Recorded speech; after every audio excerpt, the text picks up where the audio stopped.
welcome to day 6 of the 31-day minimalism challenge. Today we're going to be talking about a guy by the name of Denis Diderot. Now, he was a French philosopher most famously known for his encyclopedias that he published between the years of 1751 and 1766. He made some very key observations on what happens when we introduce a new item into our lives. Now, this something new can be purchased by ourselves, or it can be even gifted to us. The gist of his observation, though, is that we attach our identity to our things. And so what happens when we introduce a new item is we shift our identity. We somehow begin to think that we need to be more like what someone with that item would be like, even if that means completely contradicting what we already own and what we already thought we were. What do we do in moments like this? Well, we purchase. We purchase new things. We get rid of our old stuff and replace them with shiny, newer things, all in an effort for our old items to be replaced with new ones that match the new item that we just introduced to our lives. In his essay titled "Regrets in Departing with My Old Dressing Gown," Diderot describes the effects of spiraling consumerism when a new item is introduced to our lives. In this case, he simply received a scarlet dressing robe from a friend, and he immediately noticed that it was so much more pristine and sophisticated than his old dressing robe. And in fact, none of his possessions really matched that of someone that would wear such a beautiful scarlet robe. So what did he do? Well, naturally, he started purchasing new items to go with this life that he thought he should have if he owns this scarlet robe. So he bought a new writing desk, a very beautiful wooden writing desk. He bought a new wardrobe, new shoes. He even switched out his straw chair with a leather one, all in an effort to create synergy with this new identity that he thought he had in this new scarlet robe. Unfortunately, he kept buying new things until he ran out of money. He was quoted as saying, "I was an absolute master of my old dressing gown, but I have become a slave to my new one."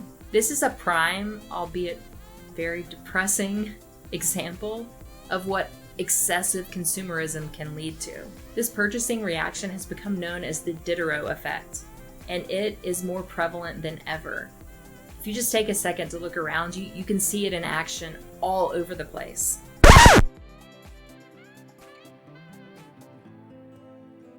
Have you ever been on a retailer's website about to check out your shopping cart? A notification pops up that says something along the lines of, "Customers who bought this also bought this." I notice it all the time on Amazon's website. You'll usually see a section called "Frequently Bought Together." And what it is usually the item that you're currently looking at plus 2 additional items. This is not by mistake. They realize they already have you there. You're already in buying mode. And now they're going to try to convince you that because you're purchasing this new item, you're also going to need these 2. Another great example is IKEA. Have you ever been through an IKEA? If you've actually gotten out of the maze, then throughout your tour of the store, you probably noticed specifically curated rooms. There's also a reason why IKEA groups furniture together and gives them a cute, clever Scandinavian name. One example is the Hemnes dresser. And why do they make that a series? Well, because they know if you buy the Hemnes dresser, you might as well buy the bed frame. And what about those 2 nightstands? Won't that look good together? And then you might as well buy the dressing mirror that goes with the dressing table. You would be crazy not to have the entire room be decked out with Hemnes. They have you where they want you. You're already buying this. You might as well get it all to match. Unfortunately, though, with the rise of social media and these extremely large advertising budgets that these big retailers have, literally every waking minute in your life is you being bombarded with ads. It's become more difficult than ever now to turn that off, to turn off those consumption triggers. As human beings, we are already faced with a natural tendency to consume more, not less. Given that, you have to be extra mindful about what is being presented to you and what you actually allow to persuade you.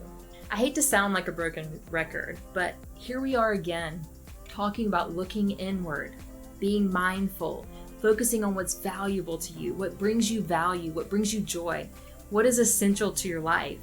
Do you see these reoccurring themes? Well, today is no different. Ask yourself why you're buying this item. Is it because you truly need it? Is it something that provides value or is essential to you? Or are you simply buying it because you saw an ad for it? Keeping a positive approach to decluttering allows you to see minimalism as much more than just a life with less. It allows you to see it as gaining a life full of more intention. When you add that descriptive to your things, the word intentional, it makes you more selective into what you purchase. Because if it doesn't truly align with a more intentional life, then you wake up in moments like that and you realize, I don't need this item. There's always going to be an endless stream of marketing ploys and comparison out there to try to infiltrate our minds and steer us away from what's truly important. Learn to be aware of that and know when to walk away. What happens when you literally can't turn it off? It's becoming more and more difficult to get away from it. Your key defense now has to be your own awareness and then taking moments to pause. Pause before you buy. And honestly, sleep on it.